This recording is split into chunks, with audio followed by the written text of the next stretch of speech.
I'd like to call the April 1st, no joke, meeting of the Board of Aldermen of North Topsail Beach to order. I would like for Mayor Pro Tem Connie Plettle to All lead right, us in if prayer, you please. stand, please. I'm sorry, and also remember to silence your phone since I didn't. Bless this town and may it remain a beautiful and friendly place to live. We pray that this board makes fair and informed decisions this morning. We also pray that our police officers, firefighters, and members of our armed services here and around the world remain safe as they risk so much for our security. We also pray that our town be spared the ravages of hurricanes and other natural disasters, and that everyone associated with the town remains safe and secure. Amen. Amen. Laura, would you lead us to the pledge, please? I pledge allegiance to the flag of the United States of America and to the republic for which it stands, one nation, under God, indivisible, with liberty and justice for all. Thank you. So I'd like to call for an approval of the agenda with one notation. Laura, we talked about this, add under continuing business, the beach grass. Correct. I'll make a motion to approve the agenda with the addition of the beach grass contract in continuing business. Do I hear a second? Second. All in favor? Aye. Aye. Thank you. All right, moving on, managers report, Alice. Thank you, Mayor. Good morning, everyone. First, we'll start on beach operations, potential tropical cyclone number 8, the FEMA storm that we've been working through. Reported at the March Board of Aldermen meeting that PTC 8 sand work had been completed and wrapped up, which was on February 18th. In total, 61,000 cubic yards of sand have been placed as part of this emergency burn project. We discussed the next phase of this project being the dune plantings that is expected to take place this spring. That is what Engineer Fran Way was talking about at the last meeting as well. So that's what has just now been added so that the board can consider the contract award ordinance at this meeting. The proposal that was submitted, it includes planting 182,250 sea oats. And that total cost is $353,565. And as I mentioned, is included with Contract Award Ordinance 2026-26.48, which has been prepared for your consideration in today's meeting under continuing business. I also reported in March that FEMA has approved the project and obligated the funds, which is great news. So our total eligible amount is $4,330,561. Engineer Fran Way discussed the opportunity for the board to consider a small future project in the next environmental window. We will be submitting an extension request to December 31st, 2026 to FEMA, and that will allow the board to consider a small 13,376 cubic yard project in the future. And this will be submitted by the end of this week. Beach Vitex. It's anticipated the contractor treating beach vitex will start treatments again. We're anticipating the end of April. It hasn't been confirmed, but that's what we're anticipating at this point. The exact date will depend on weather and leaf of the plants as well.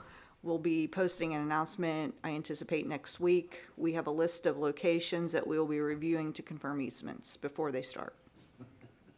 Wonder why. Yes.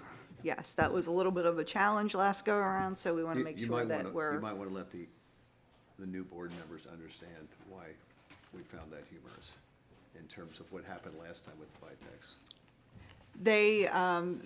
They jumped ahead with a schedule, with a map that had the dashboard surveys, the original dashboard surveys, but not necessarily the list that they had,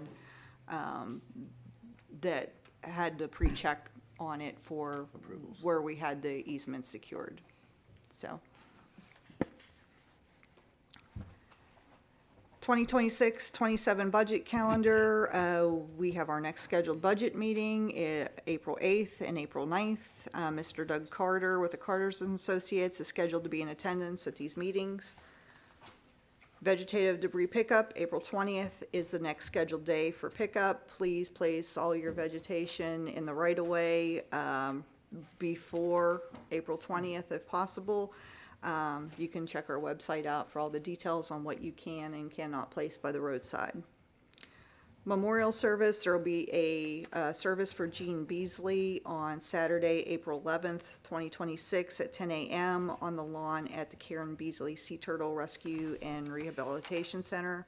And they will also host an open house with a reception to follow until 1 p.m. If anyone from the board plans on attending, you can let me know, and we will pass that information along. That concludes my report. Lexi, do we have anybody sign up to speak?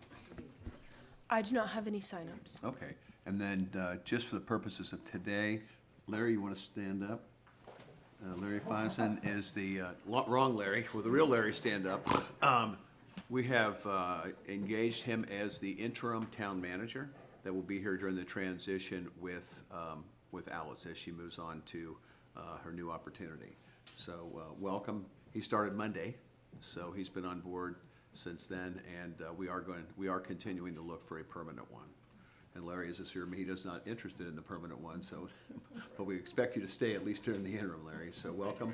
Do you want to say anything, or? Happy to be here. It's been delightful thus far, and I expect that to continue, getting to know the staff and some of the processes and procedures and, you know, the environment and the culture of the organization and the community, and I'm just really glad to be here. Thank you. Thank you. All right, let's move on to item 7A, Coastal Engineering Monthly Report. Fran.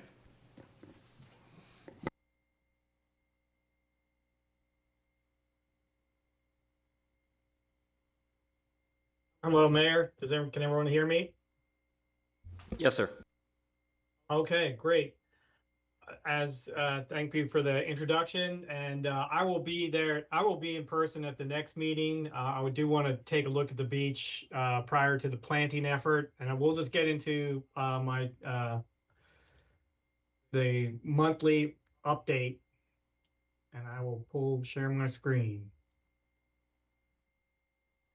Oh, really sorry about that.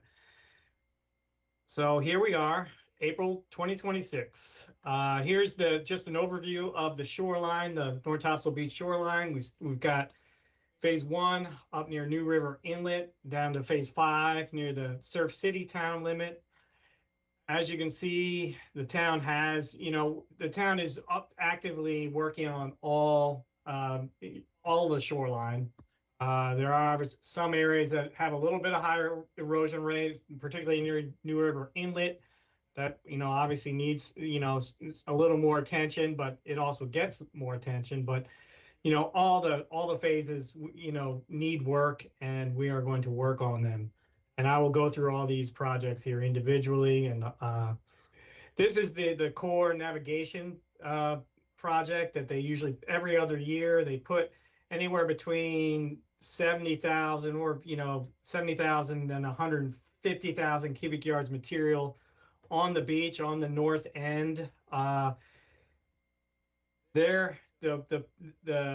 quarterly shallow draft inlet meeting will be coming up here this spring, and the announcement will be out for this, and I will update the board probably the next meeting about where their plans are and what they plan to do. This project will, occur this coming up winter, and so we'll stay tuned for that.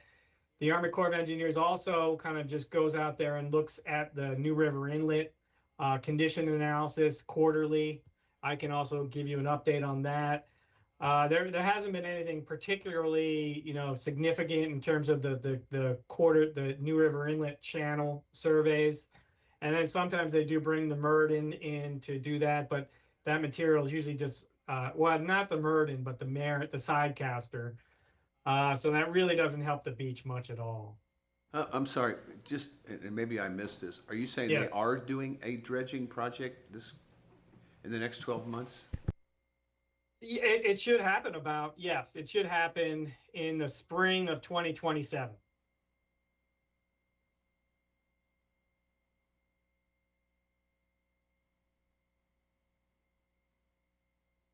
and then we will get details. They will issue the bid package this around July, July to August, and I mean with the shutdown, maybe it will be August, but it will have they'll have the 7 different projects up and down the coast. It's all kind of inlet and intercoastal waterway related dredging that the Corps does pretty much every other year, and actually some areas they do it every single year.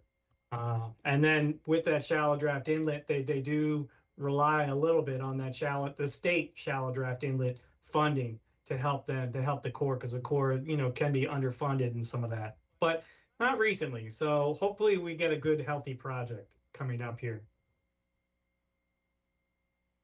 Here's the phase 5 nourishment. This has been a few years ago, but the beach is holding up well. The dune has established. These are some more recent photos. And then those are just some construction photos from a few years ago. Here's the phase 4. This is that state grant. This beach also, is still looking really well. Here's an image down here of the beach, and just recently, you can see kind of the dune planting. You can kind of tell what has been planted by the vegetation crew, because it's usually in a little more the lines are kind of it looks more like crop planting, which is just the way it is, and it is growing in well though. Here's the disposal area one. Hang on, What's Fran. that? Fran, if Yes. there were areas where the previous plantings didn't take well, has anyone surveyed that for the new plantings? We could talk with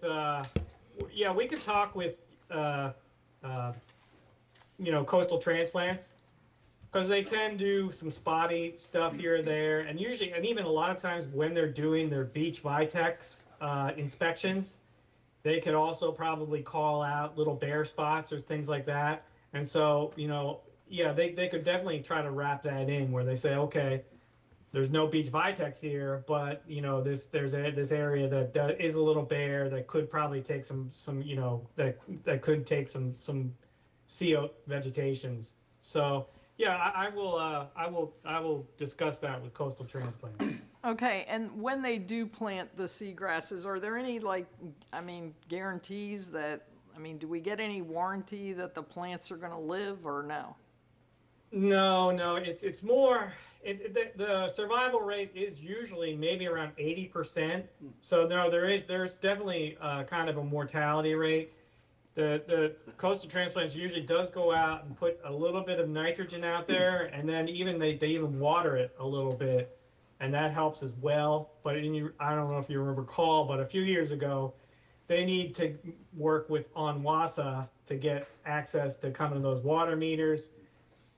As soon as the town came through and helped coastal transplants get that access, it did work a lot better. But it's not 100% success rate. Okay, all right, thank you. Good question. Here's that disposal area 143. This is the beneficial reuse of that disposal area. So when they take that material out, there will be additional capacity for putting dredge material that's not beach compatible in there.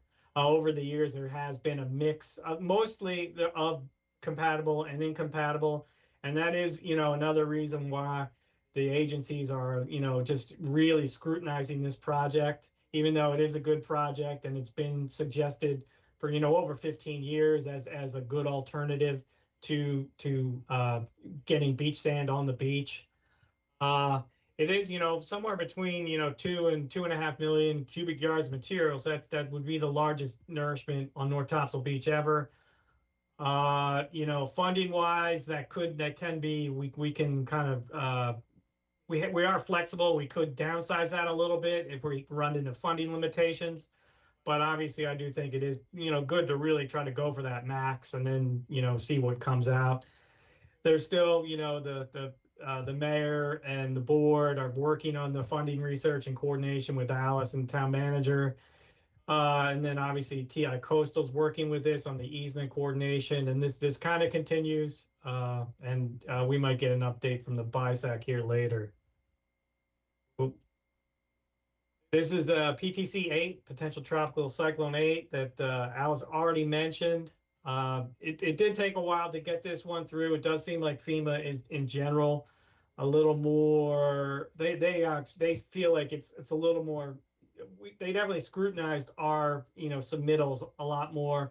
We did have to do more requests for additional information.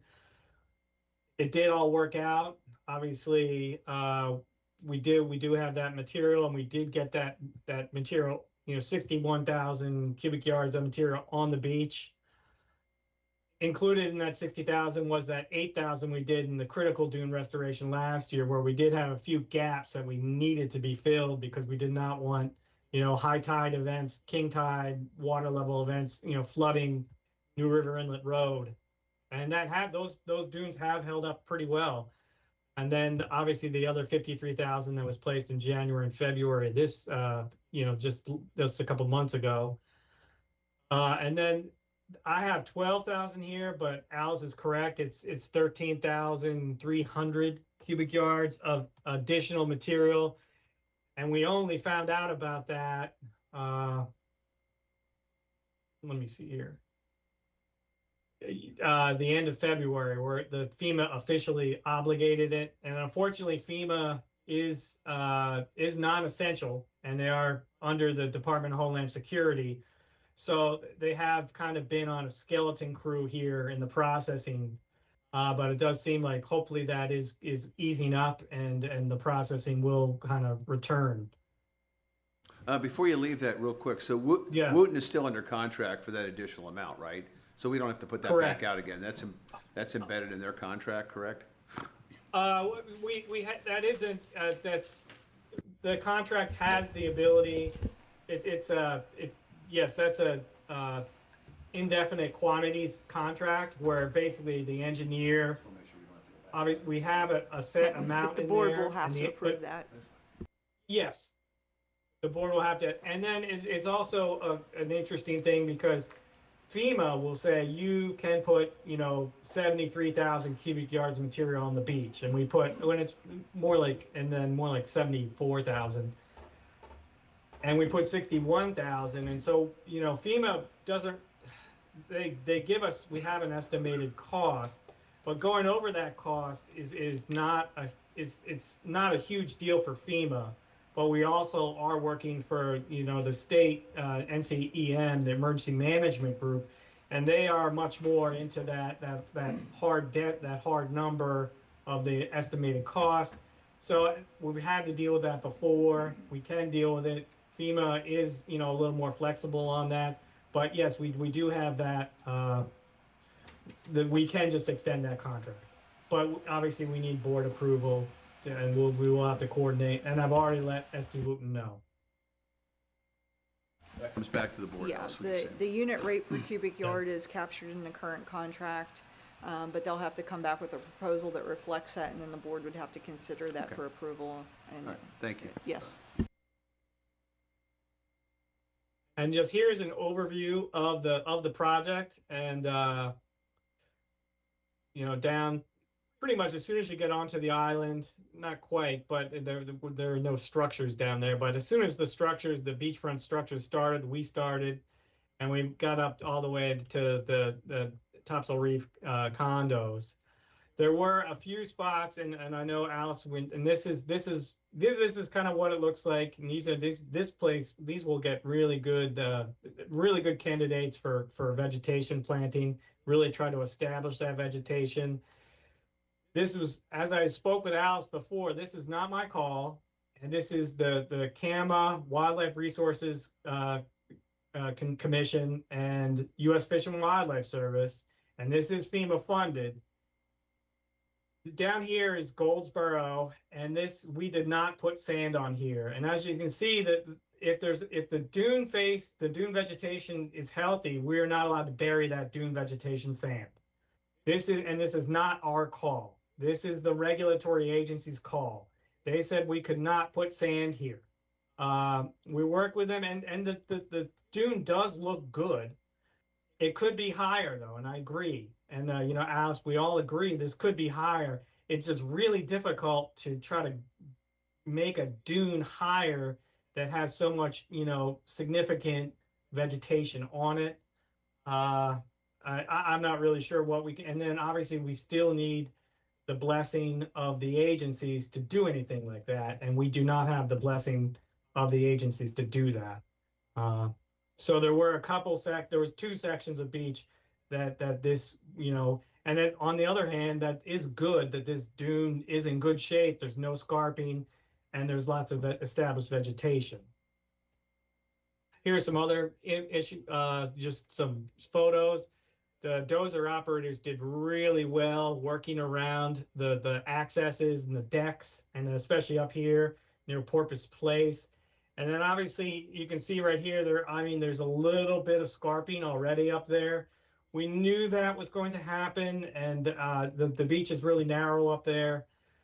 We are going to try to plant some of this area, but the area kind of from the St. Regis north is going to be more difficult to establish vegetation, a significant amount of vegetation.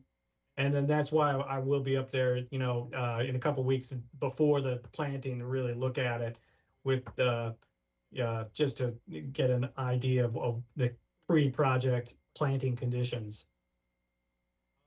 Here's kind of just an overview. The New River Inlet Management Master Plan, EIS, the Corps, obviously the Corps contacted the town, and they have some reservations about, how slowly the project's been going. And I've been trying to get updates from Dow Cordy, and what I heard from Dow Cordy, and then I got an email from Dow Cordy, and then the day later we got the letter from the Army Corps of Engineers, and the email I got from Dow Cordy did not really agree with the email that we got from the Corps. And that is something the town is going to follow up on. The town does not, the Corps actively said, we don't want Fran or your coastal engineer in these discussions. They really want to talk directly with you. I would love to be in that if you want, but, and I think I could help, but they, specifically requested me not be in it. PTC 8, that is completed, except for that, that 13,000 that we will plan on doing for next season. And then the planting effort obviously will happen here probably late May, possibly a little bit into June.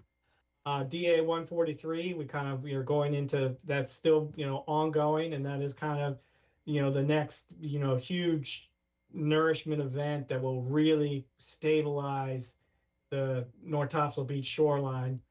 And then we already discuss the critical dune restoration a year ago, and then the state grant nourishment. And then we'll just continue to work with the North Topsail Beach staff regarding kind of the funding, accounting, like reimbursement, that a lot of the FEMA and NCEM projects, they require a lot of closeout forms and things. And so I'm working with the town on that. And then we're just, permitting coordination on all the projects as necessary. And that is my update. Just real quick on the Sure. EIS thing. We've got a Yes. call on the 9th with the Army Corps that Yes. you, myself, and Connie will be participating. Now, we don't have a quorum that way. We'll be participating with them to try to find out what's going on this, because it kind of came out of the blue from the Army Corps. And also, we've been funding Dow Cordy for a long time, so I don't know what the gap is there. Yeah, Do you want and to comment on that, it's Alice? scheduled it's been confirmed as of this morning for April 9th, which is one of our scheduled budget workshop days, but we'll have to end or pause. Either the workshop can continue without us present, or it can be cut off for 3 o'clock for that meeting, and we anticipate it'll be a 2-hour meeting. And I would advise that Fran participate. I agree. You'll make yourself available, right? Of course, yes, I Okay. can, and I do think I would help, and I don't know why Emily said not to include me.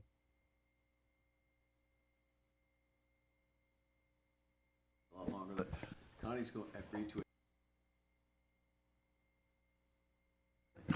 No, Fran, and we want you there. I mean, you've done a terrific job for us, and it makes sense for you to be there. You have the background. Yep.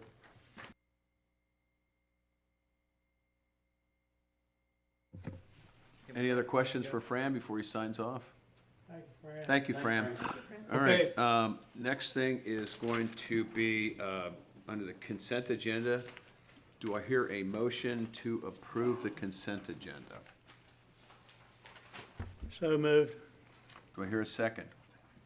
Second. All right, before we vote on this, I have some questions for staff that are here. Anybody else does as well, but I'd like to start with Wayne.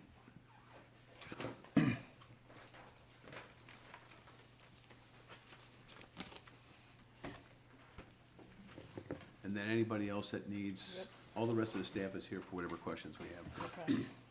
So just point of order, are we pulling the department reports off of the agenda? No. Or we I approve? believe We there's decided a- this 2 meetings ago, that This the is way we just a handle this is, discussion. where it's a discussion around something on the consent agenda. It's just what we approved, we agreed on two meetings ago. Thank you. Yeah, we're it's sticking with no that. different than how we've done in the past, where someone I puts just a want to make sure motion in a procedurally we're second, doing the right thing. and then we're just doing That's a why we did, discussion that's really why we quick. approved it 2 meetings ago, so. So when I'm, and just so you know, when I'm looking at the financial report, a couple of clarifying items on this. Which financial report? His final report that he just filed with us. So everybody, if you want to pull that up in your packet, you can.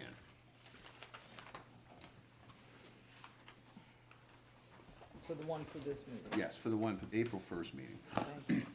So, and just, so you know, if you can't answer them, if you can get back to us, okay. When I'm looking at, on page 3, Fund 30, okay, when you look, and this is gonna be about cash and stuff, Wayne, just so you know, for the most part, okay? When I'm looking at cash report all funds, Fund 31's got 30,805,000 in it. I went back and looked at that. If you look at the cash at the end of your report, it's 37,799,431. 2 questions. I'm assuming the other funds, when I looked at where you're invested at, I think those totals, so they must be sitting at other fund balances, not, because the cash is everything together and not segregated, correct? The stuff that we're investing with the state just sits in one fund. Yes. Okay. Yeah.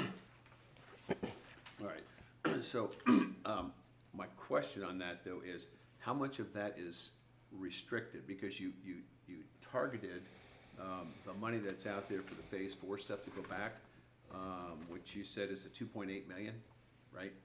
Right, All right, so that's money, and when are we gonna pay that back? Do we know? We still have questioned them as to allowable charges, and to my knowledge, Correct. DEQ has not Same- responded yet. Same issue with them, they haven't done Yeah, anything? and I last followed up with them, it's been a week ago now. Yeah, it's been about a Um, week. So, you know, conveying to them that I really want to get this closed up Doesn't and mean the money back to Right. them so it can get wired and that can be closed out. But they still have not given a response yet on if they're willing to consider those administrative charges that we had with GWI for But reimbursement. for our purposes, it's a net anyway. We're only gonna give them back what we earned on that stuff, right? The interest you're Yeah. speaking? Yes. Yeah, the Yeah. principle, it is what it is. Yeah. But Yeah. if we're looking at this, we're not incurring expenses associated with, we'll only give them back what we got. No, you're just Yeah. accruing more interest as time goes on. Right, but it's, Right. we're getting some and we're gonna have to pay them some. As long as the interest rates are the same. Yeah, from the point of view of interest, the impact of the additional administrative charges would be the amount of unspent funds. If we can charge Right. more administrative expenses, obviously, that So would be, my question is, less then we when have to I'm, when I'm return. looking at the 37, you gotta take that money out. yes, Cause the 37 is just all the cash in the bank. right. And then Yes, what's sir. left is, let's call it 34. Okay, How much of that is restricted funds that are not available when Mr. Carter does our forecast? If you don't know, you can get yeah, back to us I for would the have to budget go meeting. through the different categories of what we have when you look at the cash balance report at the end, especially in Bank 3. You can see the Right. different categories Yep. of where a large amount of that money sits. So I could pull a detail as to what, Just, if you just have for the amounts. budget meeting, that's fine. Yes. What I'm trying to figure out is and Alice had said we're modeling this thing out, and a lot of this stuff is there's cash and there's available cash, and they're not necessarily the same thing, if we got right, restrictions on it. exactly. And then Just real quick, on both sales tax and accommodation tax, what you said is that we're consistent with what's happened in the past. My rough and dirty on sales tax is, we're going to over collect by $700,000. If my math is correct, if you could let us know. And on accommodation tax, I'm looking, now I know sales tax is in arrears. Okay, so we've got 1.7 million so far, but that's 2 months because of the way they're collected.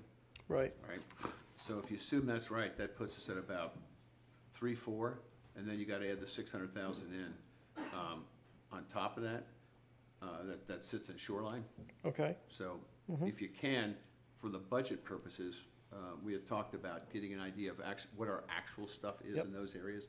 Because as I understand the forecast that we've got right now, it's just assuming the same revenue stream that we had in last year's budget, correct? Roughly, yeah. That's Yeah, fine. correct. The same thing on the accommodation tax. What I'm looking at is we've built up a pretty good reserve, and I think for budget purposes, and you and I talked about at the end of the budget meeting, is give us an idea of what this looks like against actuals, okay, not just budgeted amounts. Correct, okay. Because we've got a tough year at taking a look at property taxes, and I just want to make sure that we're consistent in terms of what kind of revenue that we think we're gonna have. Sure, okay. And then two other quick ones. Onslow County, the 150, you show we haven't gotten it yet. Have you talked to them to find out? I'm gonna see them on Monday, and I can talk to the chairman about that again. They committed to do it. I know we've already filed for it, The right? 150 for what? 150,000. It's the beach money they send us every year. Okay. Yeah, it was filed Okay. for. Yeah, It's been filed for a while though, right? So, Yeah. and every time I ask their finance guy about it, he says it's on his desk. So, when I see him on Monday, I'll see if I can move it off their desk. okay. Okay, if I can just do one more thing and then you can have the floor. And on FEMA, your FEMA numbers don't tie to Deborah Max. So, Yeah, there was, at the time I ran this and started pulling this together for the report, then there were some adjustments that she was still making, so, my point to It you was is, a my timing only of- question for yeah. you is, I'm assuming her numbers are the right numbers. yes. Yeah, they would be Then more that's all I correct, wanted- because she made some That's adjustments all I after wanted I to hear, pulled because this. the numbers, her number's bigger than yours. We like bigger, not small. Yeah, I agree. That's money we're owed, by the way, people, not money we're paying. Right. So, Laura, go ahead.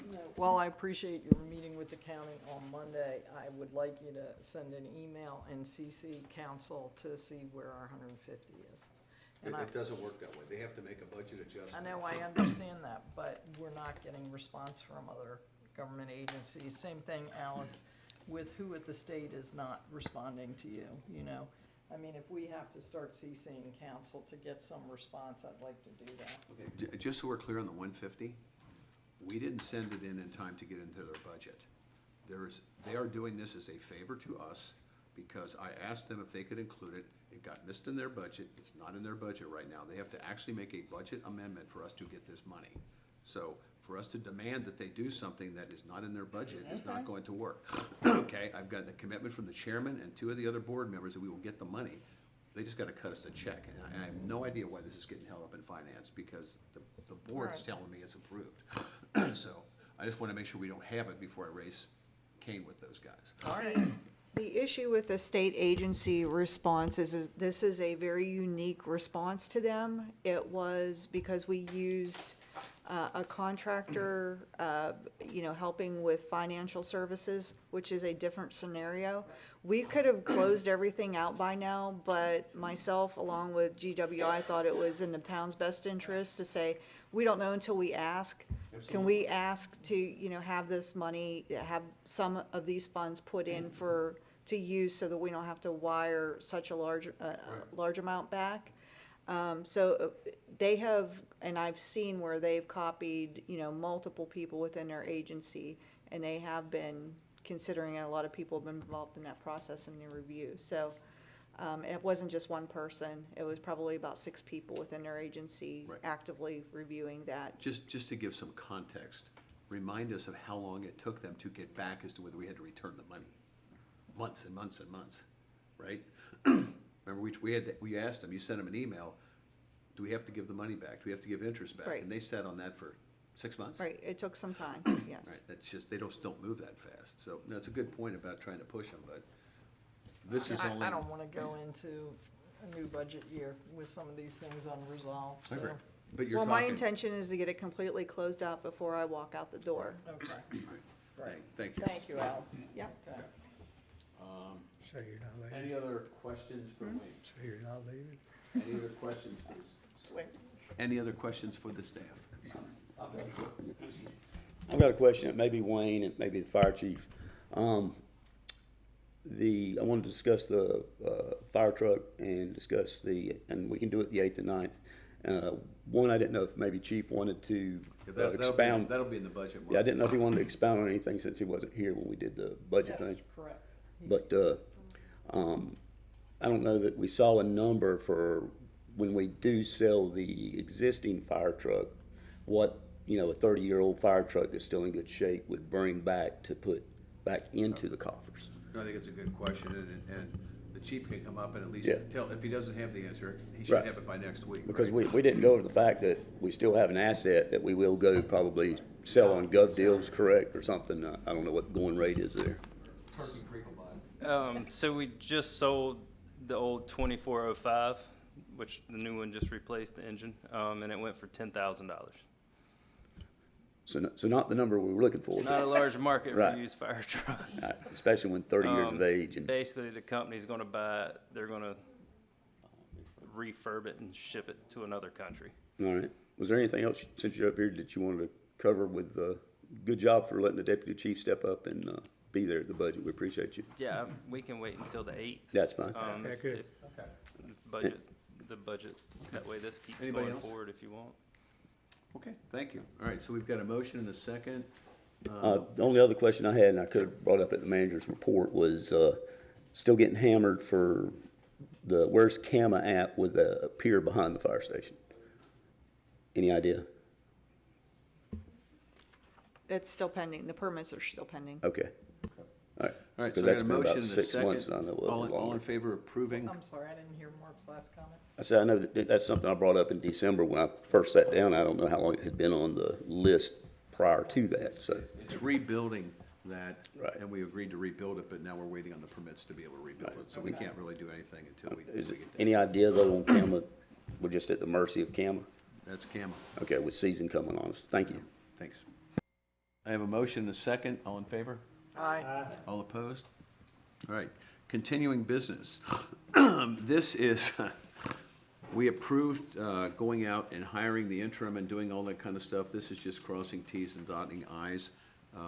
Lexi told me I have to make sure that we get this thing approved at the board specifically. So I would like a motion to approve the town manager, the interim town manager contract and contract authorization. Could I hear a motion? Motion to approve? Second. Second? Second. Any discussion? Actually, yeah, a couple things. In the document on page 1, it's an agreement for employment of interim city manager. That should be corrected to town. I think clearly the intent is there, so I think it should probably be corrected. The attorney can correct me if I'm wrong. Also, the, Just to let you know, that has already been signed, Kip, so if you want to try to amend the contract, then we have to basically get rid of the contract, Well- resubmit it next time and do it.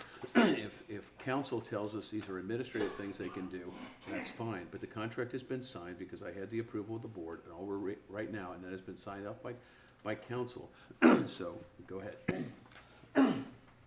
And the statutes, especially 160A, refer to cities and towns interchangeably. and I just figured since our charter refers to us as a town, I just wanted to make sure that there wasn't going to be a problem. And the same thing goes for, I believe there's a mention in there of town council as opposed to the Board of Aldermen.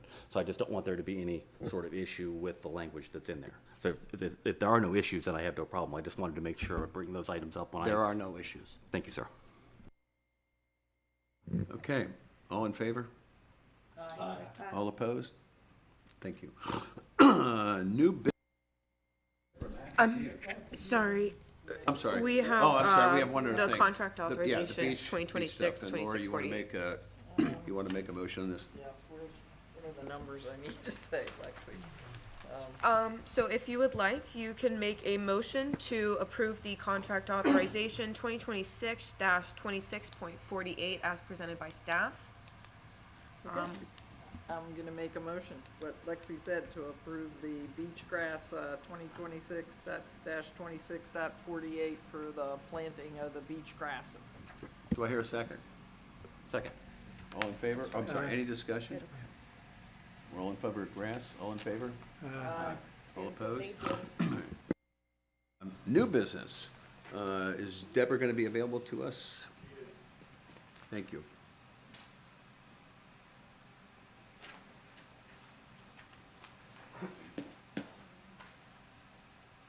That's a good picture, Deborah.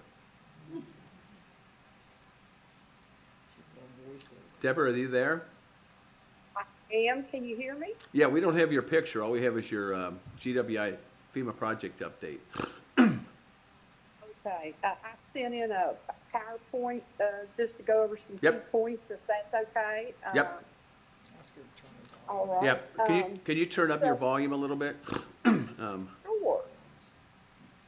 Ricky, is it possible for her to put her picture up while she's got to do that? She could share her PowerPoint the same way Fran does. Can you do that, Deborah? Can you share your PowerPoint like Fran does? When I turn it up, I'm getting some feedback. Okay. How about I share my screen? And then if you can share your screen, Ricky can walk you through it, since.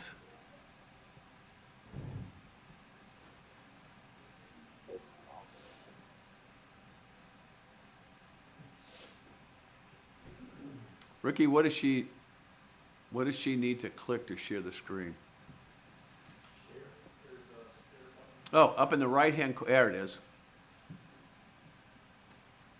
I'm not sure what you're seeing because what I'm seeing on my computer is very different. Can you see me and the No, PowerPoint? all we can see is you and us, actually. So on that share screen button, that should allow you to share your content. There it is.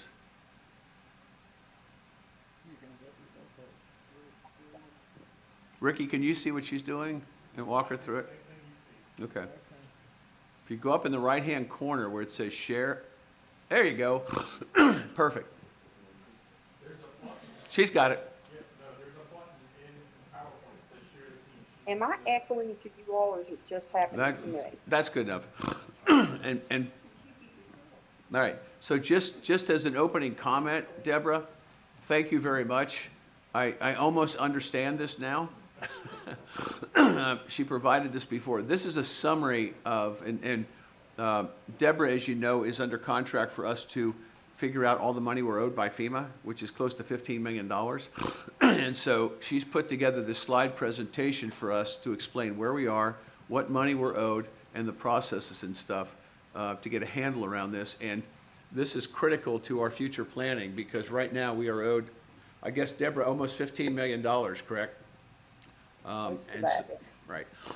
And so I'm going to turn it over to you, but like I said, I very much appreciate you putting this together for us. Thank you. Very welcome, Mayor and Board of Aldermen. It's a pleasure to be here this morning. And I'll just get right to it. I'm doing a cursory overview just so to highlight some points here. We originally had 23 recovery projects that needed closed out. Right now, there's only 5 left. All of Hurricane Matthew and Dorian are closed. And we're in, and I'm talking specifically about FEMA exclusive of PTC-8, right? Because that just got funded. But everything's closing out, and we're in the reimbursement phase for all the way through Dorian and Florence. So right here, we've got Matthew. They're all closed. Dorian's closed, and we're waiting for final payment. Florence, Cat G and Z are still outstanding, and of course, PTC-8 and the stormwater project. I brought that into this report as well, just to give you an update on what's happening with it. By the way, real quick, I would encourage anybody that's here or watching this to take a look at this when you get home and spend more time on it, because she goes into a lot of detail in terms of the money we've got, the money we're owed, what's been submitted. And it's been quite an effort, Deborah, to put this together, so thank you. You're very welcome. It's been a pleasure assisting the town to recover this vital money that I know you need so you can continue to do projects. So on Florence, that's the largest one outstanding right now. We were able to get an additional $11.48 million. We asked them to reimburse the town. It had not been previously submitted. So the original award was like $13.7 million, and they have amended it to the full $21.76, which is a huge relief. We fought hard for months. I've got to thank Allison, Fran both, because a lot of letters, as they mentioned earlier, there's a lot of going back and forth with FEMA to justify why it costs more. And right now, when you go out on the website, they have increased that authorization to 21.76. Dorian, all the projects were closed, and there was just some final payments that needed to come in from them. That one is in, and we're tied up in FEMA processing because of the shutdown. PTC-8, you've already heard some stuff today. Right now, the Doom crossover one, it's a small project, but FEMA in January decided to add requirements that, you know, you had to meet stuff that just got approved and became part of requirements in January, and that project was finished last June. We've argued all that additional permitting would not have been applicable to a project that was completed last June. So now we're just waiting for the scope and cost. They've removed that, and we're just waiting for the scope and cost to be approved by the town logging in, until I can't do those parts in the portal. As Allison and Fran previously mentioned, we finally were awarded in February the full amount of the $4.3 million. And the Cat Z, we can't even get that. They gave me an estimate, and that's administrative cost you can recover based on the work we do and anything Fran does responding to RFIs, that kind of thing. But we don't even have a project code for that yet, because it's all being held up over that $23,000 project, unfortunately. And as, as Fran mentioned earlier, we've got some dune plantings and additional sand. So we do have a request in for an extension to 12/31/26, so you can maximize the entire award they gave you. So the DRMG project, your stormwater project, that just went out to bid. The total bid came in $64,124 over your entire grant award. You know, it's not significant, but it's more than the grant. And so I believe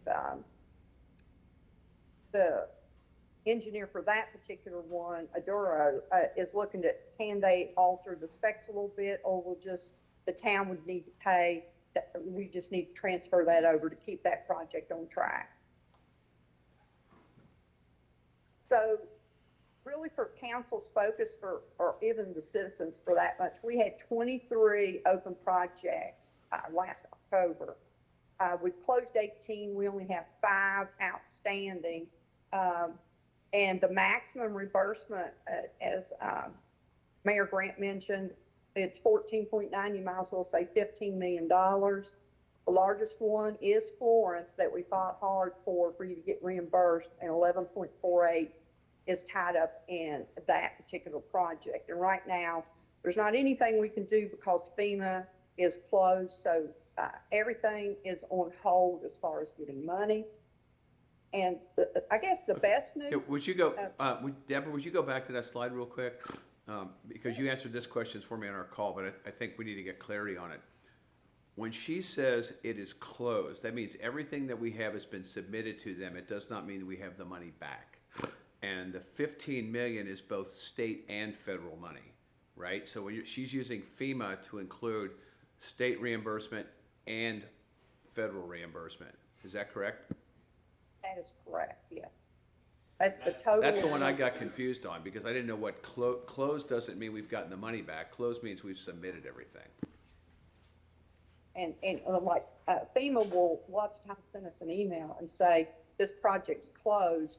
Well, then you're continuing to go on through, it's got to go through payment processing and, the Dorian set there, what we closed at last August, we didn't even get the money for that until, December, something like that. It takes a long time to get through finance processing once they get to that phase. But really, to put everyone at ease here, from my perspective and everything I've looked, I haven't checked again last night, there is nothing pending for the town to respond to other than we got to approve some scope and cost on the small PTC, the Marina Way Dune crossover. But you're positioned to recover all that eligible FEMA funding right now. I haven't seen anything come back with a challenge. The remaining work pretty much is me administratively, reimbursement processing. If something pops up, I usually email Fran, ask him, hey, do we need to do an extension, something like that.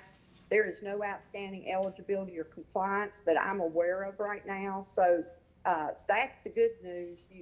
The only downside to what's going on right now is because FEMA is closed and we can't get funding. Thank you. I'll open it for questions. And I think the reason, and I appreciate you doing this, the reason that I had concerns about laying this out is there's always been confusion about when we do a project, whether it's FEMA or state or whatever, they're always reimbursement projects. And this is showing the lag in terms of those funds. And when Doug Carter's doing the forecast for us, $15 million is a huge number for this town to have hanging out there. But it's also indicative if we have a storm. I think, Mark, you've talked about that before. If that H word happens, our beach engineer's got to tell us how much of a reserve we've got. Because one of the reasons it took us a long time, Deborah, to do this is because we didn't have the cash to do these projects up front, right? And so you have to position yourself to be able to fix the beaches to get the money back. And that's what we've tried to do, Alice, over the last 4 or 5 years, is to make sure we've got that insurance out there that we can actually do these projects after a storm. So thanks again. And then questions, Mark, anyone? You got it. Exactly. Anything? Thank you, Deborah. That was excellent. And like I said, it's a thing of first impression. And I did wear you out in our phone call the other day on this, but very much appreciate what you've done on this. And we really like to get the cash in as fast as we can. So thank you very much. Next up is Chris Gibson. Thank you. Thanks, Deborah. You're welcome.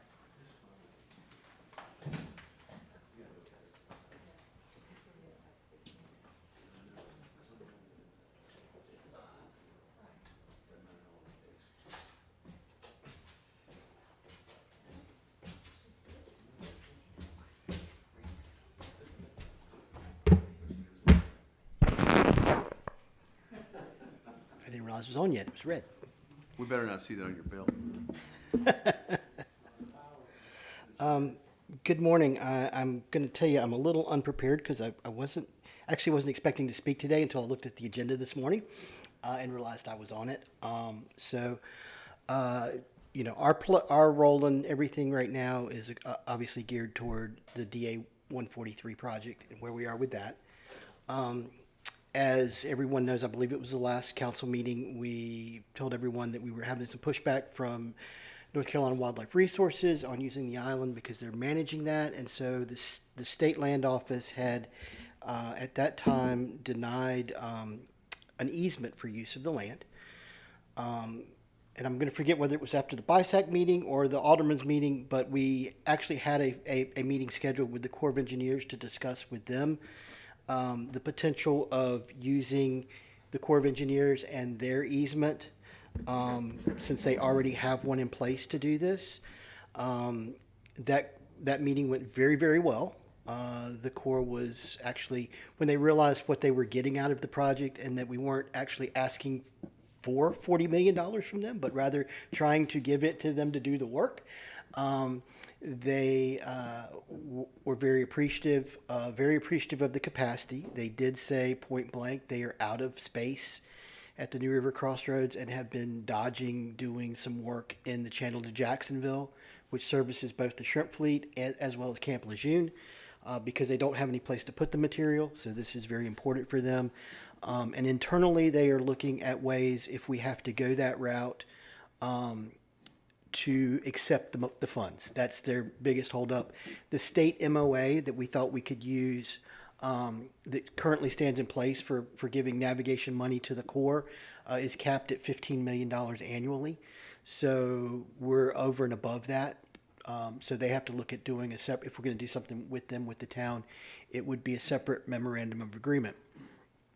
I have been working on a letter to the land office, as I've communicated with Larry, who's head of the BISAC committee, as well as Mayor Grant. I've been trying to write this, and I've written it multiple times. Unfortunately, my emotions tend to get in the way, and I get halfway through the letter and realize that, no, this is not politically correct, and I should not hit send. So I've backed off and tried to rewrite it to make sure that we are putting things factually correct, that we have backing for everything that we are doing in order to advise the land office that it is in the best interest of not only the town's beach, the intercoastal waterway, the people of the state of North Carolina, and the state's commitment to the Corps of Engineers to provide areas for dredge disposal of the Atlantic Intercoastal Waterway and the associated federal channels. That is an agreement that the state made in 1927 and is obligated to do it as long as the Intercoastal Waterway is operational. So we're trying to remind them very politely of all of those obligations. And the fact, and one of the hard facts in this is that Wildlife Resources, the agency that has been given management over this, has two pieces that they look at. They look at endangered species and birds. As an engineer, we have to look at all of the pieces, both endangered species, birds, fisheries, beaches, human development, costs, all of those. What would alternatives mean to environmental impacts, such as going offshore? What does that mean off of there?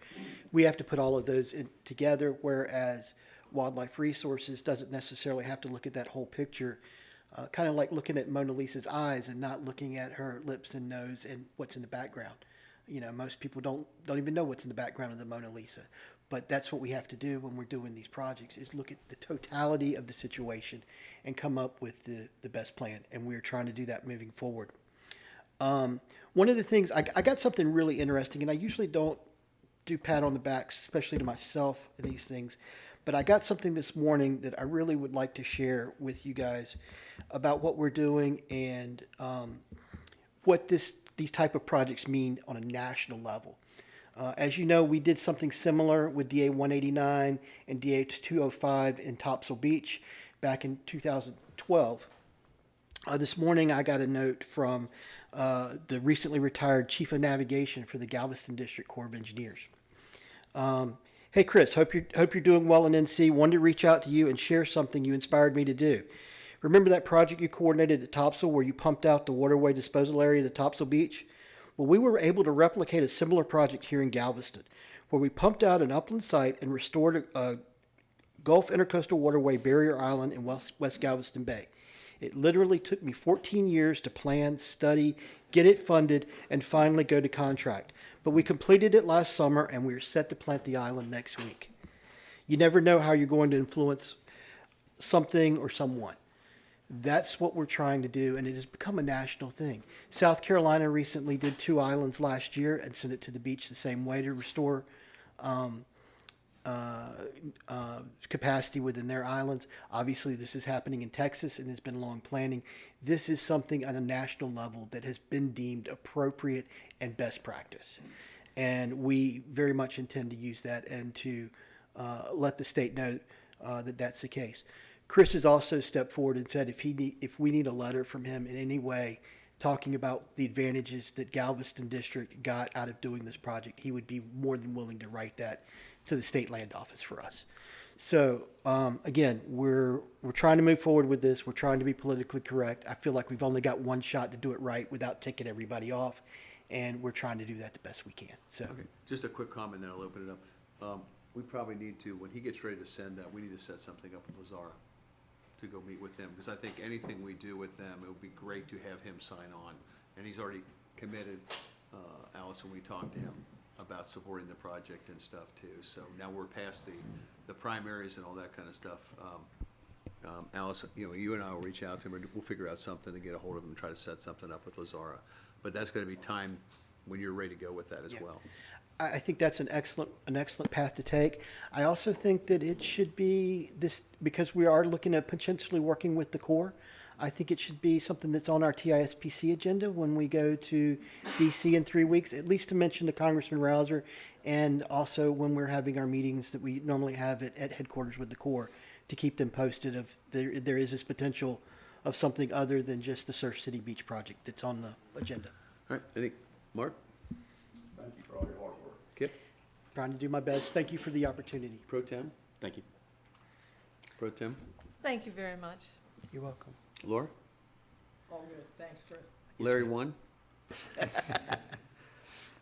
What everybody needs to know too, that this was a glitch that came into play after the fact, and we thought we were home free and headed in the right direction, and everything was gonna roll out just like we planned.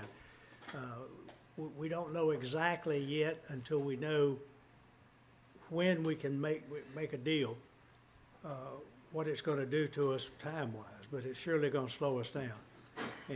But because this was totally out of the realm of what we expected that we were gonna run into. So I think that this wasn't something that we could have known, because there's been some changes that took place with wildlife and various other things that have affected it.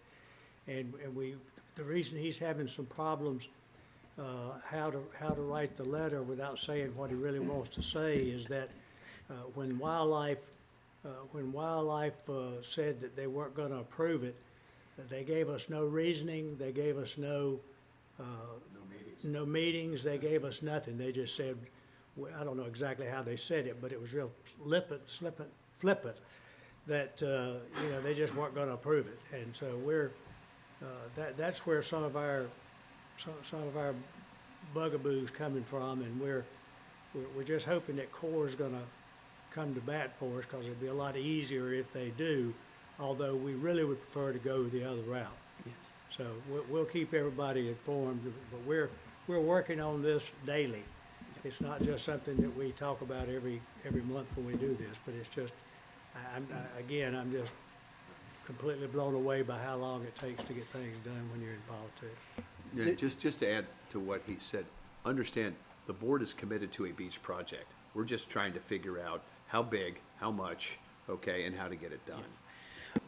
Two quick things before I step down. One, part of one of the reasons why this was not an expected situation, in 2016, as part of the overall beach plan, there was a supplemental EIS done by the town in order to incorporate DA 143 as a potential borrow area. Now, y'all had some changes in engineers in the fall of 2016, so that was probably not followed through on, and there was not to my knowledge, I've not been able to find a record of decision by the Corps.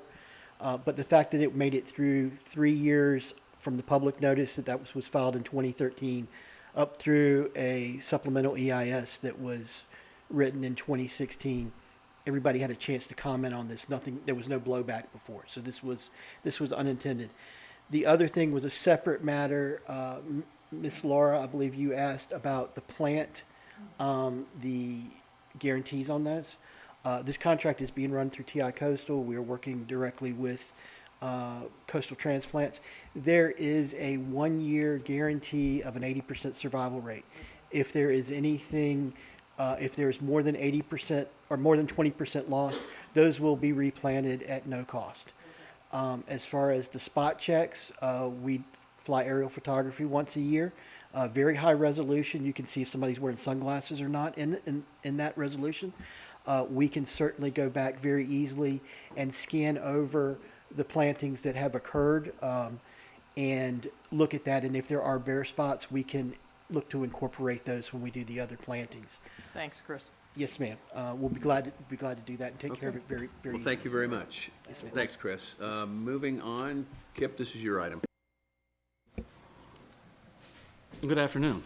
So I'm bringing forward a proposal today to formally establish an auxiliary police function within our town's police department. So in a town where so many have invested their lives to find a sense of quiet security, public safety isn't just a budget item. It's a primary service we owe to every resident who calls this beach home. Our current officers do an incredible job. But we all know that during the summer surge and when a storm is brewing out in the Atlantic, our small force is stretched to the max. By enacting this code under North Carolina General Statute 160A-282, we aren't adding staff, we're creating a way for highly trained certified professionals, many of whom have already spent decades of service or in service to volunteer their time and expertise protecting their community. Our town has a unique mandate. Our permanent base is small, but the pressure on our officers during peak season is immense. We're a tourist destination, but also a resilient community that must be prepared for storms. So this isn't more about tickets. It's about ensuring our core service of safety and peace are never compromised by the size of the population or the size of a storm. Next slide, please. So it's vital that we define our terms. This proposal doesn't create a new employment position. It creates a volunteer pool under North Carolina law. These auxiliaries report to the chief of police, or at this point, the interim chief of police, and must maintain the same high professional standards and certification, or BLET, basic law enforcement training, as our full-time force. So the difference between this and the reserves that we currently have, which I served at before I was elected as alderman, is reserves are paid. An auxiliary force would be a volunteer. Next slide, please, sir. So operational benefits, and you can read these. I won't read it to you other than to say that during a storm, every bridge or access point must be secured. A single auxiliary officer manning a checkpoint frees up a full-time officer for life-saving rescue or essential patrols. It turns a vulnerable situation into a secure one. So obviously it provides boots on the ground for whatever the needs may be for the police department. It enhances visibility by increasing the number of officers, uniformed officers on the island. Training, and it strengthens our mutual aid agreement. I think a lot of what we do in response as a police department is respond out to backup Sneads Ferry, or backup Onslow County and Sneads Ferry, or Surf City in the event of a major incident. And during my patrol time, I have done both. I have gone out to Sneads Ferry to back up Onslow County on domestic or violent domestic situations, and responded down to Surf City when they had that double shooting 2 summers ago. So let's look at the businessman's approach to this. We scale up during our peak season. This is a government version of scaling. Adding a full-time officer is a serious investment. Adding auxiliary officers is an operational efficiency. It's a high return on our investment. It's a public safety tool for North Carolina. We're not looking at paying any salary or any pension. Basically, what we're looking at is providing officers that are already stretched during the peak season with an opportunity to have more backup, more time off, sick time, whatever it may be, training time. And then a lot of times, like special security or private security can cost anywhere to $30 to $50 an hour. So, and they have no law enforcement authority. Essentially, auxiliary officer would have full law enforcement authority, but would be free. Next slide. So let's talk about managing the real cost and liability and the specific financial concerns. Yes, you have to insure these volunteers. However, we anticipate the cost to cover auxiliary officers under workers' comp to be less than the cost of a single set of tires for any of our patrol vehicles. By formalizing this with an ordinance, we aren't creating new risk, we're formalizing the mitigation of it. So this is all just some information that basically breaks down what additional cost this would create with the creation of a volunteer police force. And then lastly, let's talk about transparency. As many of you know, I joined the department and I brought to the department 30 years of law enforcement experience. You know, I want to put back on that uniform. I want to serve you, my neighbors. This ordinance would allow me and other dedicated professionals who live on this beach to do exactly that.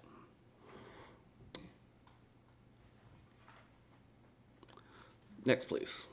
So then, proposed next step. I have created and distributed a motion to adopt the ordinance. I do not know if legal counsel has had an opportunity to inspect that or has any recommendations on that. But what I would propose is making a motion to adopt the ordinance, directing the chief of police and town manager to coordinate with the insurance carrier or for necessary policy endorsements, and implementing the appropriate standard operating procedures or SOPs for recruiting, vetting, and supervision. So you're asking for a motion to approve? I'm making that recommendation. I don't know if council's had an opportunity to inspect the wording or has feedback. I have not, but procedurally, Mr. Mayor, so under 168-75, I would first start by advising you that you need to recuse yourself because you've got a vested interest in this ordinance's passage. But in that same section, an ordinance cannot be finally adopted on the date in which it was first introduced. This matter was put on the agenda under the Rules of Procedure, Rule 4, subsection A. So as a result of that, in order for it to be put on future agendas, the board needs to, by majority vote, allow it to do that. So I think that's the first vote that the board should consider, is whether or not they want to proceed with this issue. If I may, additionally, if we're changing ordinances, we would also have to issue a public notice for a public hearing, since it's changing ordinances as And well. that's why But I it can't think what be he's adopted asking, today. So- maybe I can simplify this. If what you're asking is, if the consensus is the board to not do this, then it's dead. Yes. Okay, so we don't need a motion on that? Can we do it by consensus, or we do a motion? You, Well, again, under the rules, I think you should do a vote to whether or not this will be placed on a future agenda. you can motion to table, you can motion to have it on a future agenda. Okay. I mean, there are a bunch of motions. Okay, do you want to make a motion, Laura? Or, Larry, do you want to make a motion? I Or I Laura? think what I heard council say is we could take a vote today. So if Alexa can When you take say a vote, in what manner are you a voting? vote to whether we're gonna consider this at a future. Yes. Issue on a future agenda. Yes, you can, absolutely. Okay, so I would like to ask for a vote, and we'll go around for those that are eligible to vote. And if I may ask, counsel, since I am not currently serving as an officer, and you're saying that because I would benefit how to be a volunteer, just out of curiosity? So you have certain certifications, certain licenses, correct, that you need to adhere to? And this would help you by doing that here as opposed to having to go somewhere else in another town to do that? In which case you would probably save money at least, you know, from having to go over and drive over to other towns.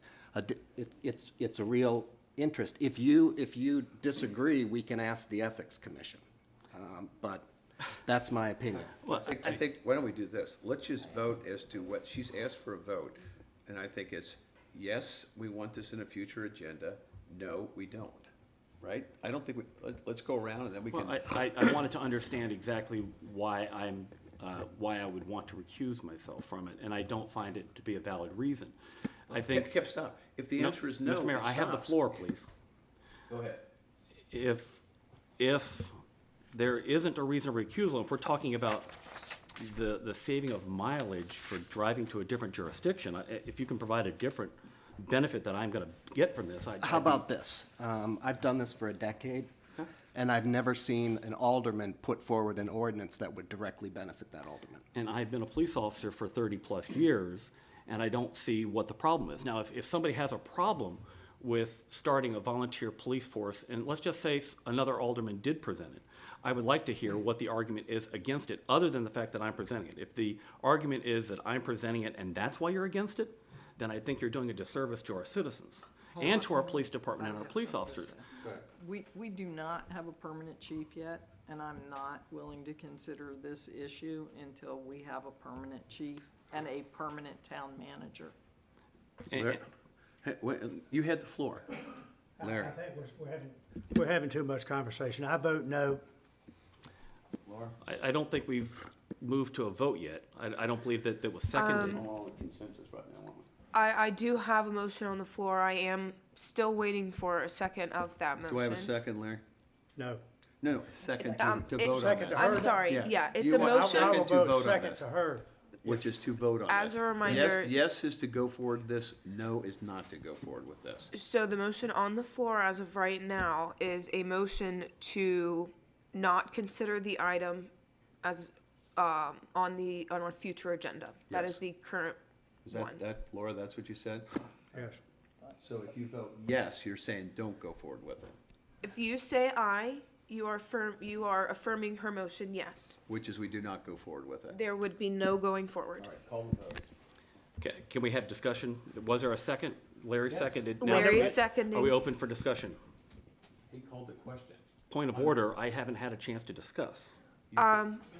Yes, you have. You've got to recuse yourself. You just were But I told can, it by council. I can So- still discuss my concerns. Is that not correct? If I may, Not after the question's been called. right, so The if question's you've been had called a, before we've if had a you, chance to thoroughly debate it.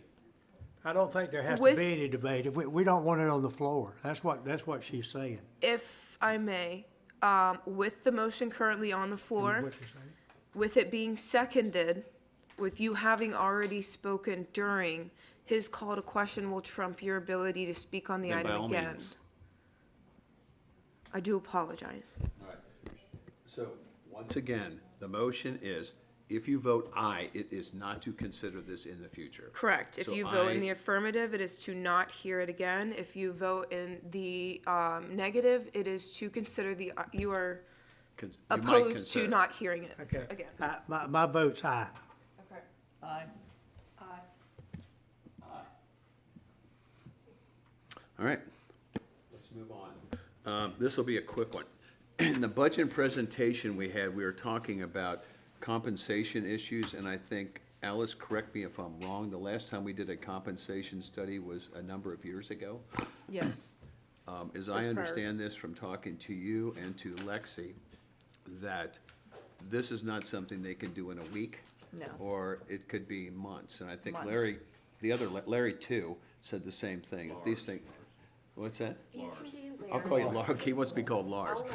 All right, so with that then, all I was doing is if there's a consensus for them trying to figure out what this is and how much it's gonna cost and present it at the next board meeting, because I don't have any numbers as what it costs or whatever. I didn't know if we could do something quickly, but I think there's enough compensation issues that we're talking about in the budget. As to whether we can include it in this year's budget or not, I think it's something we ought to think about going forward. And I think it's also about structure and stuff like that too. Anybody have any, Mark, any thoughts? So, Kip?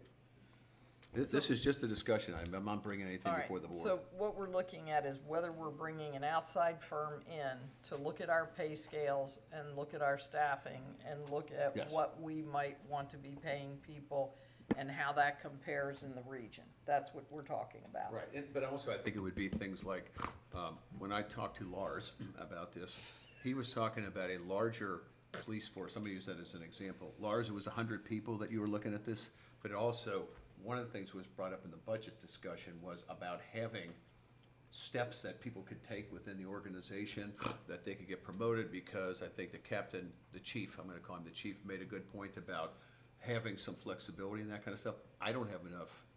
I think that's something we need to bring an expert in, because we don't have a large staff, but I think clearly we need to figure out a way to create opportunities within the organization. And I would just, and like I said, if they come back and they tell us it's $1 million, we're not doing it. I So- just have no idea. So are we directing staff to see if there is a firm that could do a compensation study? But I'm looking at this not just around compensation, you're looking at it from a standpoint of structure, positions at the town, Yes. along with compensation. I mean, you've dealt with this, doesn't that make sense? If you just do a comp study, it doesn't really do anything. The comp except- study doesn't make any sense. What we need to look at it is, how are we structured? How many people do we have in our departments? You know, is there a step and grade increase system That's the there? Yes. Do we have the ability to have promotions and increases based not just on seniority, but are there places for people to move in the town system? So that, when did we do this last, Alice? Roughly 5 years ago, And the firm that we. the MAPS group. Do we remember how much that cost us then? Just remember inflation, Alice. Well, let me ask this, was there, That was there? was done prior to me, so no, I don't have Okay, that do number we off the still top of have my that head. report? Yes, Can that be provided to the board? Sure. yeah. So I'd like to see what was suggested before and see whether we implemented any of that. And then certainly, I know the department heads have ideas about, you know, chief does, you know, how things go in police departments, in fire departments. I'm also very concerned about the other staff. So, It's If- townwide is what you're saying. yes, so if we get a company that may, I'd like to see what we did before, where we are now, and then if we're gonna look at a outside study as far as the entire structure of town employees, you know, we'd have to see whether that company or anyone else could give us an estimate of what that might cost us. And all I'm looking for, Laura, is get some idea of what we're talking about. It could be everything from, this is gonna take 2 years to do it, I'm making that up. This could be $1 million, it could be whatever. What I'm hoping is they'll come back to the board with options as to Okay, what we so can we're and talking, can't do. we've got It's just discussion item. approximately 50 employees right now? 47, yes. Just under. 47, okay. So that would give somebody a number, and certainly maybe a firm that deals with towns and cities, right? Okay, so maybe the North Carolina Board of Municipalities has a recommendation Okay. as to who we might use for this. Yeah, that's fine. I just want to, I'm asking people, So we're not spending any money yet. we're just This is directing likely, staff this is to likely gonna. investigate. Right, that's all we're looking for. Mark, Kip, you guys okay with that, to figure this thing out? Connie? Okay, so Okay. we're We're not directing. asking for any direct, or not any money or anything, We're just asking staff to investigate what it might cost us to do a staffing Yeah. and compensation study. Okay. Okay, And how does that factor into this budget cycle? We're probably not gonna get it in time, that's the problem. Right. I thought we could do something quickly. We did have money budgeted this time around for this type of study, but the board determined at that point that they didn't want to go forward with it, so that's why we haven't to this point. so this could be helpful for, maybe we could get the study done before next budget cycle. Right. Okay, Sure. That's fine. all right. Connie had a comment. Yeah, so we are under that 50 employee Correct. limit. Not that it's a limitation, but once you get to 50 or more, We do have to, there are certain caveats that we will have to adhere to, that we typically don't, such as FMLA. Currently, the town does offer, though, its own version of FMLA. Yeah. So hopefully that wouldn't be too bad of an adjustment, for the town once we surpass 50.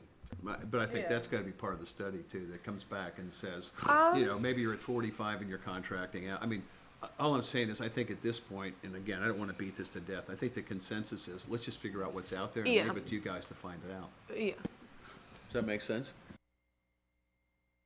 Is this being directed?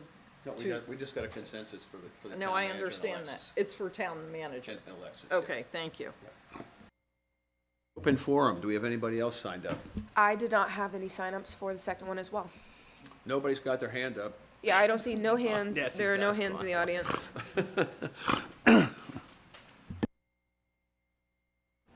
Jeff Meyer, 2224 New River Inlet Road, Unit 138. I'm really confused with Kip's proposal. Is what the board's saying is that they do not want to even look into the auxiliary police? That sounds like what you guys are saying. My understanding was to get a vote as to whether we wanted to put it on a future agenda, and I'm confused on yays or nays on this, but if you're opposed to a future agenda, I don't understand that when it seems to me it's something that could be very good for our community, and I just don't understand the board saying we don't even want to look into it. That's all I've got. Thank you. No, we're not going to address it. Attorney's report. Nothing today, Chris, did you Mr. have Mayor. anything? You dropped your phone. Did you want to come in and comment? Teasing you. Nothing today, Mr. Mayor.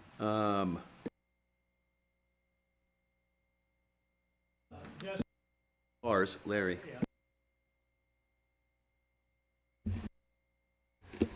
Real briefly, report on Cobra. There is basically no report on Cobra. We're still in the same basic place we were last time, in that the Murphy's office is still meeting with the Department of Wildlife in order to get the proper wordage and everything to send it over to committee so it can get before Congress. So we're, once again, we're moving like snails. But anyway, so that's the status. It is still moving forward, but we're waiting for that. Chris made it the beach renourishment speech, and so you know where we stand on that. The only other thing I want to tell you is that on April the 14th, at Surf City Town Hall, from 1 o'clock until 3:30, there's going to be a shellfish aquaculture listening session where they're going to talk about the shellfish leases, and we're still trying to get some moratoriums and some stuff on some of the leases, and we know that the moratorium in New Hanover County is soon to be lifted, and we're trying to get them to give us, if nothing else, a temporary moratorium until we can get some facts. We are having what's the name of Kerry Allen's outfit? The Coastal Federation. Coastal Federation, thank you. Coastal Federation they agreed to do some surveying for us to let us know how many leases that we have in relation to what New Hanover has or what Craven, different counties have. So that the very least thing that we can do, we feel like that we're getting bombarded with additional leases only because north and south of us, they've got moratoriums. We can't get a moratorium. We've been trying our dangest to do that. But so we are, and this is through TISPAC, is Topsail Island Shoreline Protection Commission, is the entity that's kind of spearheading this thing. But if you do have a chance to attend that, we'd love to load up their conference building with as many people as we can, because there's nobody except for people in the shellfish business that are pro continuing to increase the number that we have around in this area. So I just want to make you aware of that, and that's April the 14th, Surf City Town Hall, 1 o'clock to 3:30, and anybody can be there. You don't have to sign up to go. Thank you. Laura? 14th, Larry said. And on the 15th, from 5 to 7 p.m., saved the south end. For those of us that really love walking the south end of Topsail Island, and you know the history of what's going on there. And Chris, like 30 years ago, there were 30-foot dunes down there. But, we managed to save the south end. There is a celebration Wednesday, April 15th, 5 to 7 p.m. at 804 South Anderson Boulevard. I encourage everybody to show up, and $10 suggested donation per person, just to help out with costs of having the celebration. But it's an important thing that we save that south end from a lot of development. So I would encourage everybody to attend that. Thank you. Okay, let's go to Mark.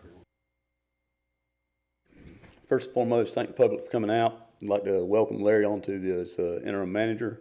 I'd also like to say thank you. Lars. I'd also like to say thank you to Alice. Appreciate all your hard work while you've been here. Thank you very much. And then just wish everybody a happy Easter and thank God for warmer weather. Thank you. Mr. Myers, thank you for bringing up exactly what my point was going to be. The only opposition to my proposed legislation was the fact that I hold a conflict of interest, which I'll be asking our attorney to verify with the Ethics Committee, because I don't want to be there to be a conflict of interest. I did not see one, which is why I proposed it. The only other reason why it was shot down is because we don't have a current town manager. We don't have a current full-time chief of police. We have a fully able-bodied interim chief back there with years of experience that could have spoken on this, but the board did not choose to hear him. We have two town managers that have decades of experience who could have answered any questions as to whether or not they were concerned about my proposed legislation. Yet this board chose not to ask them. I was cut out because I was deemed to have a conflict of interest. If you think it is a conflict of interest to serve as a volunteer police officer or a volunteer firefighter in your community, I think we have our priorities a little mixed up. So, before we adjourn, I'd like to provide a brief report on the activities that I've been representing the town over the past month. March has been an exceptionally busy and productive period for our board. On March 12th, I joined Alderman Barefoot at the Jump Boat Transportation Advisory Committee to ensure North Topsail Beach remains a priority in regional infrastructure planning. That same evening, I attended the planning board meeting to stay aligned with our long-term land use goals. On March 17th, I participated in the BISAC meeting, followed by the Topsail Island Shoreline Protection Commission meeting on March 26th. As this board knows, coastal resilience and beach nourishment are the lifeline for our community, and these meetings are vital for coordinating those efforts with our neighboring towns. In addition to these external boards, this body has spent significant time in budget workshops and special meetings. We've been working diligently to ensure a physically responsible path forward for 2026 while simultaneously managing the transition and pending departure of our town manager, Alice Darien, after her nearly 4.5 years of dedicated service to our town. And again, I thank you, as we all have. I want to thank my fellow aldermen and town staff for their professionalism during this important and administrative period. Looking ahead, I'm going to steal Connie's thunder here. We have a significant milestone for our beach environment because on May 1st, the sea turtle patrols officially begin. Our dedicated volunteers will be out up and down our beaches every morning, rain or shine, to ensure our nesting mothers and their future hatchlings are protected. Before those patrols begin, as was mentioned by the town manager, we have a very special opportunity to honor the woman who started it. So on April 11th, again at 10 a.m., the Karen Beasley Turtle Rescue and Rehabilitation Center in Surf City will host a celebration of life for Jean Beasley. Jean was more than a conservationist. She was the heart of Topsail Island's environmental mission for over 50 years. She took her daughter's Karen's dying wish and turned it into a world-renowned hospital that has saved thousands of sea turtles. Whether you knew her personally or simply enjoyed the beach, I encourage you to join the community on the 11th to honor her incredible legacy. We have a fantastic spring arriving. April 5th, we have Easter Sunday, so I'm wishing all of our residents a safe holiday weekend. April 11th is the Sledgehammer Beach Run here in North Topsail Beach, honoring our combat veterans. April 25th is the Holly Ridge Bee Festival and Art in the Park in Hampstead. May 1st through the 3rd is the Spring Surf Fishing Challenge and Ocean Fest in Surf City. So it's an honor to serve this community. I look forward to seeing everybody here back at our next session on May 13th.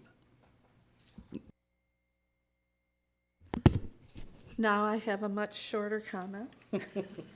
I want to welcome Lars, and I want to thank Alice for everything you've been doing and continue to do for us. I'm happy with the staff and with Wayne for all their work on the budget.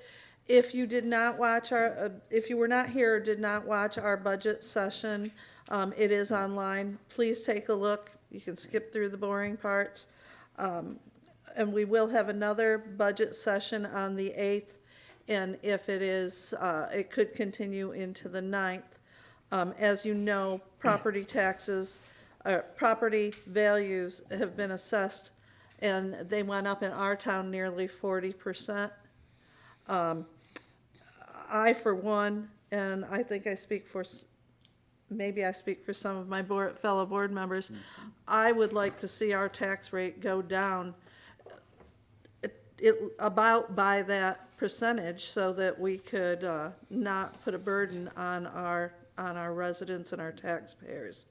And of course, the sea turtles, turn off your beachfront lights or purchase some beachfront lighting. The amber bulbs work really well. We've got a real nice example in the back on how it all works. And we will see you on May 13th. Thank you. Oh, Let's not forget, May 8th is the next budget meeting, if people want to attend. April 8th. April, yeah, 8th and 9th. that's what I said. Okay, Yeah, sorry, yeah. April 8th Yep. and 9th. Alice, did you want to add anything? No. Okay. Thank you. Thanks, everybody, for coming. On the revals that have gone out, I mean, everybody's been hit. Remember, you can appeal those. And from talking to people in the north end, I think that it's probably something they should do. Those are not fixed.